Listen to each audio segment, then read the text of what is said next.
பொதுவாக பலவிதமான திருட்டு சம்பவங்களை கேள்விப்பட்டிருப்போம். ஆனால் இந்த திருட்டு சம்பவம் சற்று வேற ரகம்தான். மதுபோதை ஆசாமி ஒருவர் அரசு சொத்தின் மீதே கை வைத்த சம்பவம்தான் போலீசாரையே அதிர வைத்துள்ளது.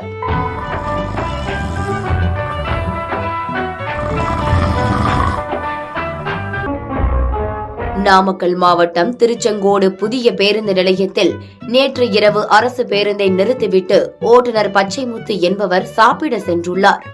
நீண்ட நேரம் கழித்து திரும்பி வந்து பார்த்தபோது அரசு பேருந்து காணாமல் போனதை கண்டு அதிர்ச்சியடைந்துள்ளார். இது தொடர்பாக பச்சைமுத்து அளித்த புகாரின் பேரில் வழக்கு பதிவு செய்த போலீசார் இரவு முழுவதும் அரசு பேருந்தை தேடி வந்தனர்.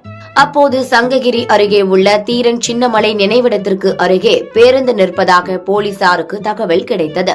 தகவலின் பேரில் விரைந்து சென்ற போலீசார் பேருந்தில் ஏறி பார்த்தபோது மதுபோதை ஆசாமி ஒருவர் ஹாயாக படுத்திருந்தார்.